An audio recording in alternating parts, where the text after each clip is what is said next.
Hey, what's up, everybody? BDO44 coming at you with another video. 124-117 was the score. The Lakers got the victory against the Indiana Pacers in Crypto.com Arena on a very early Saturday afternoon game. And man, did Austin Reaves ball out. 14 of 26 from the field, 4 of 9 from behind the arc, 13 of 13 from the free throw line for 45 points, 3 steals, 7 assists and 7 rebounds, 45 being his career high, previous being I believe 38. He smoked that. They threw their best defense at him since we didn't have Bron, didn't have AD. Mark Williams is still waiting for his trade to be finalized. I'm not really sure what's going on there. It's probably likely something having to do with some stuff that's going on in the Charlotte side of things. Not necessarily Williams, but Austin Reaves was phenomenal. Happy birthday, Rui Hachimura. He also had a very good game. 24 points, a steal, 9 boards on 8 of 13 shooting, 2 of 3 from behind the arc, and 6 of 6 from the free throw line. So that was great. Gabe Vincent, 5 of 13 from the field, 2 of 8 from behind the arc for 12 points, 2 steals, 7 assists. He didn't shoot the 3 ball as well as we would have liked, but the 7 assists and the 2 steals were very helpful. Dorian Finney-Smith, 7 points, 1 block, 6 assists, 3 rebounds. That block was spectacular, by the way. Love that block. 3 of 8 from the field, 1 of 5 from behind the arc. And Jackson Hayes, 4 of 4 from the field, 9 points, 2 blocks, 2 assists, and 12 boards, 3 of them offensive rebounds. Thought we had a pretty good Jackson Hayes game out there, too. Trey Jemison, 4 of 5 from the field in 12 minutes of play for 8 points and an assist and a board. Vanderbilt, 4 points, 1 assist, 6 rebounds on 2 of 4 shooting. Love that from him. Jordan Goodwin, great debut with the Lakers this season. 4 of 7 from the field, 1 of 2 from behind the arc, 10 points, 1 assist, 4 rebounds. Very, very impactful out there. He also had an assist to go along with it. I thought he played really good ball. Shake Milton, 15 minutes of play, had 2 points, 4 assists, and 3 boards. And Markieff Morris, welcome back, champ. He hit a 3 out there, 1 of 3 from behind the arc for 3 points, 1 rebound. And that was the production for your Los Angeles Lakers. Man, Austin Reaves kicked tail today. This is the best game I ever seen Austin play. It wasn't just about his career high. It was about his energy. It was about his leadership. It was about the fact that the defense was throwing everything at him because we didn't have nobody out there to represent star power, and he was that. I don't think I've seen a player too often, whether it be a Laker uniform or any other team, step up as consistently as Austin. I don't think I have. A player who normally plays at a certain level, but when it's needed for him to step up, when people are out, come through more consistently than him. I may not have ever seen a guy like that does it better than him. His nickname should be Step Up, because every time you need him to, he will step up. I'm really thrilled with the idea of having this player on our team, especially since Bron is a bit older. Luka's had his injury issues and things like that. If we can count on him to play like this, when those guys are out, we're going to win games that we're not supposed to win. And I thought this was one of them. I mean, you consider Mark Williams hasn't even made his debut yet. You know what he can do if you've been following what we've been talking about offensively. He can score. He had a 38-point game 2 weeks ago. If you can count on Austin Reaves to continue to elevate his game like this, we are definitely an NBA championship contender this season. And so that's what I want to tell people. You don't expect Reaves to play like this. You expect for him to go crazy because we know what he can do when he's developing very well. This is year 5, year 4 for Austin, so he's pretty much developed. But this is numbers that you expect from Bron and Luka. You can't have Austin going like this if the NBA wants to beat us. It ain't gonna work. 41 minutes out there, man. 13 of 13 from the free throw line. 14 of 26. 4 of 9 from behind the arc. Like, that is superstar nuts. That's not regular numbers, man. It's an all-star situation going on if he plays like this. If he's going to continue to do this with his career arc, he's going to make all-star teams. Simple and plain. And I'm glad we haven't traded him away. I considered thinking it was a good idea to trade him away when we needed a center and all of that. Nah, not if he's capable of doing this. Not if his ceiling goes up this far. No. You definitely don't trade this person.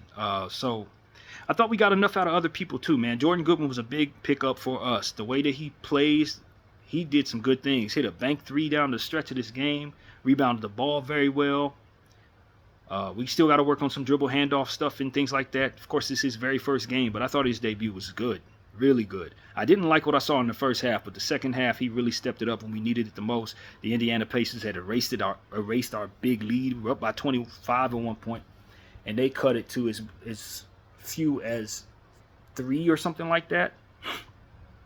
Yeah, the Pacers came roaring back in the second half. Wasn't surprised, given how poor our second quarter was, and then from there, they just clamped us down in the third quarter, and we had to keep pushing. But Austin would not be denied, man. He would not be denied. The man was the best player on the floor, period, for both teams. He was the best player on the floor. And so that's what needs to be said. Pacers, not a great night for them, but I thought they fought hard down the stretch. They made a game out of it. And, they shouldn't hang their heads. When you play as poorly as they did in the first half and come back roaring back like they did, you got to feel good about yourself, especially on the road. Pascal Siakam walked away with 23 points on 6 of 15 shooting from the field, 11 of 11 from the free throw line. He didn't have anything at the half, so all of that came in the second half. Thomas Bryant had 13 points, 4 assists, 8 rebounds, 4 offensive rebounds, 6 of 10 from the field, 1 of 3 from behind the arc. So that was a good show for Thomas Bryant. Coming back to L.A., of course, we've had him twice. We even drafted him, as you guys remember. Nembhard had a cold night, quiet night. He only attempted 1 shot. 0 for 1 from the 3, 2 of 2 from the free throw line, 2 points, 3 assists, 3 turnovers. So we definitely like that. Tyrese Halliburton, 7 of 15 from the field, 4 of 9 from behind the arc, 19 points, 2 steals, 9 assists, 2 rebounds. Yes, he was fouled down the stretch of that game by Dorian Finney-Smith. I believe hit him. Bad foul for Dorian. They didn't call it. So we very happy about that. But, if I were a Pacer fan, I would be a little more than livid right now, to be completely honest with you. The officiating out there was flawed. Very flawed. Very flawed. It was bad all night. Just about every challenge, if I'm not mistaken, every challenge that was challenged was overturned. They were getting things wrong all night long. It was a very bad day for the officials of this game. Very, very bad day. But yeah, man. Ben Mathurin had 16 points, 5 rebounds, 5 of 12 from the field, 1 of 3 from behind the arc. Kind of quiet in the second half. I think it was because some of his minutes were kind of given to other people, but he was doing a lot in the first half. Obi Toppin, 4 of 8 from the field, 3 of 5 from behind the arc, 3 of 4 from the free throw line, 14 points, 3 assists, 5 boards for him. Jarris Walker, 2 points, 2 steals, 3 rebounds in 17 minutes, 0 of 5 from the field, 0 of 3 from behind the arc. Jarris Walker's development is not going well. I did not want him drafted there 2 years ago, and this is why. Aaron Naismith, 3 of 9 from the field, 0 of 6 from behind the arc, 6 points, 1 steal, 2 assists, 5 rebounds. Him having a cold night really helped a lot, because if he did what he was capable of doing, this could have been a different game. TJ McConnell in 13 minutes of play was pretty impactful, a lot of flopping. 3 of 6 from the field, 6 of 6 from the free throw line, 12 points, 1 assist, 1 rebound, pest as usual. Ben Shepherd was pretty impressive. 3 of 5 from the 3, 1 of 1 from the free throw line for 10 points, 1 block, 2 steals, 1 assist, and 3 rebounds. And that was the opponent's production tonight. The Los Angeles Lakers shot the ball 52% from the field, 46 of 88, 11 of 13 from the 3, 33.3%. And the Pacers shot 42% from the field, 37 of 87, and 31% from the 3, 12 of 38. Both teams shot very well from the free throw line. The Pacers got to the free throw line 32 times. They hit 31 of them for 96%. I'd love to know who missed that one free throw for the Pacers. It was Obi Toppin missed a free throw. It's the only person who missed a free throw on the whole night. 32 times to get to the line. It made up for a lot of what was going wrong for them and got them back in the game. And we shot very well from the free throw line. 21 of 23, 91%. And who missed 2 free throws for us? Shake Milton missed 1, and Jackson Hayes missed 1. Other than that, we were getting to the line and we were smoking it. We won the rebound total, 46 to 38. 9 offensive rebounds for us, 11 for them. Hate giving up double-digit offensive rebounds. We had 29 assists, so that's damn close to 30. I'm very happy with that. 27 for the Pacers. 10 steals for the Pacers, 6 for the Lakers, 2 blocks for the Pacers, 3 for the Lakers, 11 turnovers for the Pacers, 15 for the Lakers, and we gave up 21 points off of those turnovers. Not good, and the Pacers only conceded 8 points off of them turnovers. That was not great, but we still found a way to win. They got us in the fast break 22-12, and we got them in the paint 52-48. So this game lasted a long time because, fouls, man. Fouls. You got 42 fouls called on the night. 22 called on us, 20 called on them. Obviously, the free throw line all night long. It was a pretty long game. This game started at 1 o'clock and ended at 4. So that was about a 3-hour game. Because of those lousy trio, they call themselves officials. They were awful tonight, man. I'm telling you, they were bad. And usually when we say they were bad, it's because we didn't get calls or stuff like that. It's not even why. They were just making errors. Things they were looking at wasn't what they saw. Ball hits the rim, they don't get it right. Foul doesn't get called, the guy clearly gets hit in the hand, or the arm rather. Just stuff like that. It was like, what are you looking at? They called a technical on the opposing coach, Rick Carlisle, on a play when you look back at it, you can clearly see he had a legitimate gripe. It was just a bunch of stuff like that tonight, where you like, what are these guys doing? Like, what are they looking at? It was just a bad night for that trio, man. But a very good night for Austin Reaves, man, and a very good night for Rui Hachimura, who turned 27 years old today, man. So that happy birthday, Rui. Got the big win without Bron, without AD. Well, AD, that's a whole nother story. Prayers out to AD. Non-contact injury. I think he re-injured the rib ab injury in his debut, but he went crazy. He did something that nobody has seen in a debut since, God knows, only like 6 people have had the stats he had, and he had to leave in the third quarter. So we don't like that, but it's not our problem. But we do care about AD. But yeah, I meant to say no Luka, no Williams, no Bron, no problem, because we had step up today, and I think that's what I'm gonna call him, man. We call him step up. Austin step up Reaves, because he steps up, man. He steps up. This was all-star Reaves tonight, man, and I love what I saw from him. We were down so many players because not only are the guys that we're bringing in not in yet, but the guys that we sent out, of course, have to be accounted for.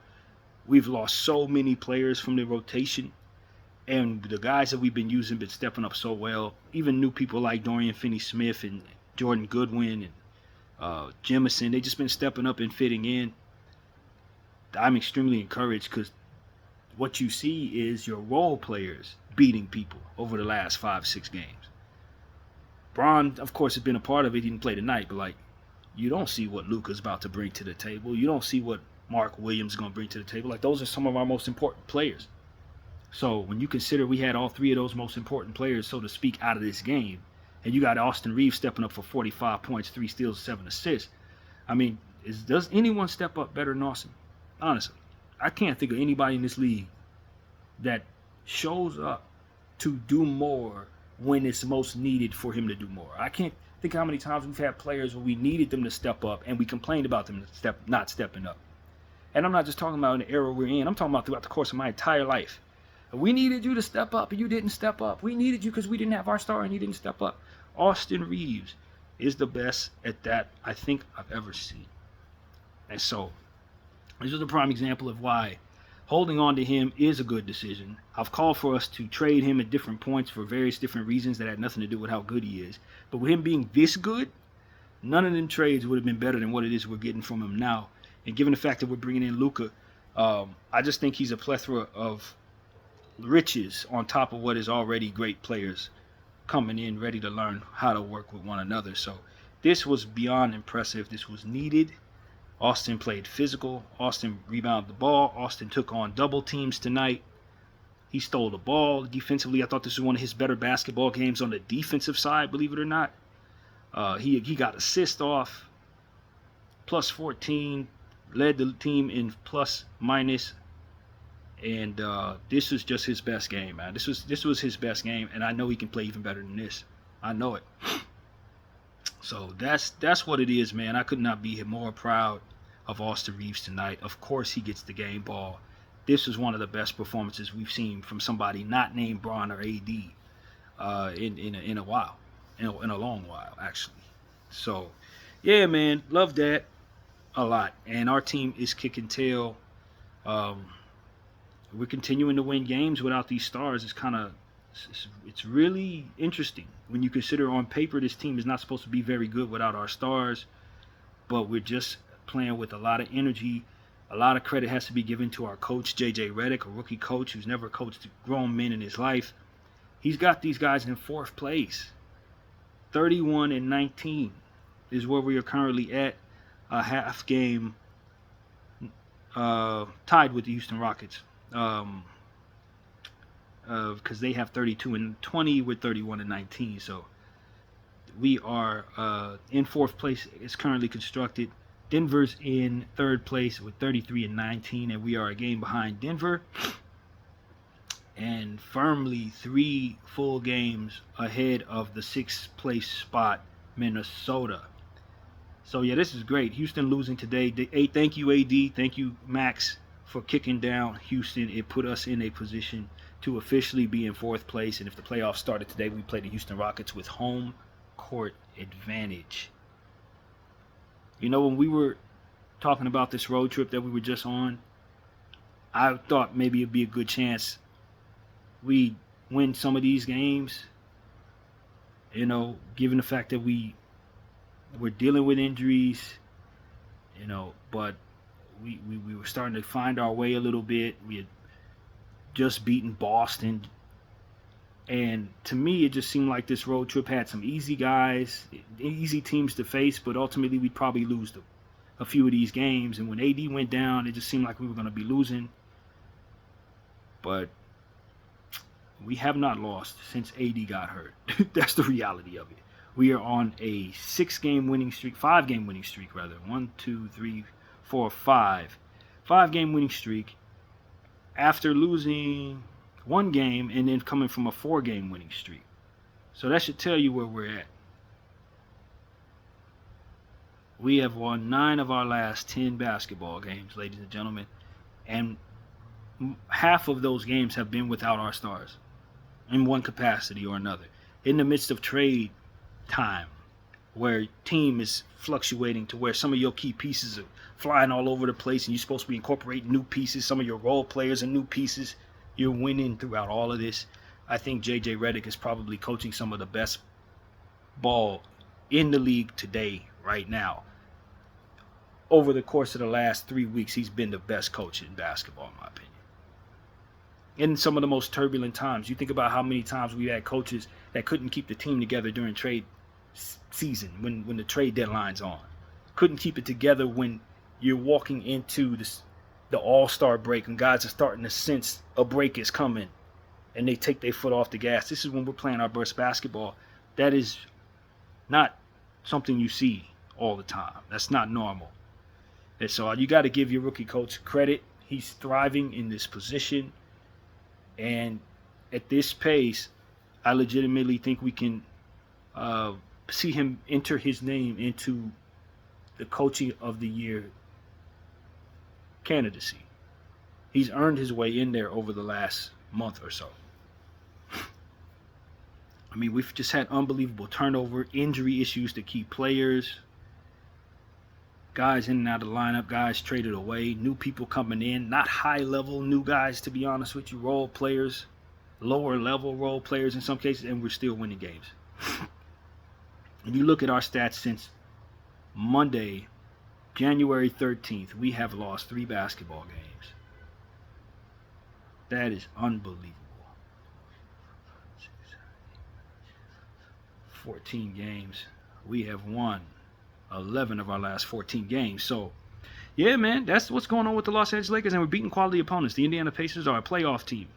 Golden State Warriors have Steph Curry on it. The Clippers are a team that been called one of the best defensive teams in basketball today. New York is a contender. We've been beating teams, man. Boston Celtics, contender. You know what I'm saying? This is just very impressive, especially given the fact that we've lost some serious defensive talent in Max Christie and Anthony Davis.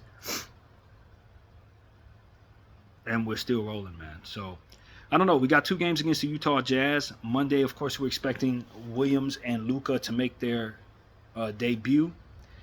Hopefully Braun will be back for that one. We'll see what our team looks like when we incorporate such massive pieces into our situation. I hope it doesn't throw us off. But the way that our team is playing right now, with the energy that they're playing, the effort that they're playing with, the focus that they're playing with, you got to feel good about the Los Angeles Lakers. You almost hate to see the All-Star break coming, because it throws you off your rhythm, and it shakes you off of what is your team being on fire. That's what it does. I don't want to see the All-Star break right now. But it is what it is. We got these 2 Utah games, and then we'll be ready to go to Golden State for that. And I'm very, very much in awe of what this team is doing right now. Because it ain't just that they're winning; it's under the circumstances from which they're winning. This is not how it works. Players coming in and out of the lineup, guys getting hurt, key guys getting hurt, key guys getting traded away. So much turnover and still the same level of success. This is not normal. This is very special basketball we're playing right now. So that's pretty much what it is, man. We'll be ready on 7:30 p.m. against the Utah Jazz here in Los Angeles on Monday night. Hopefully that means the debut of Mark and Luka. I think that's what we're targeting. I'd imagine that's what it's going to be. Things are subject to change, though. So this is great, man. Austin Reeves, salute. Game ball goes straight to you. Happy B-Day once again to Rui, BDF44. I thank you all for watching. I'm out.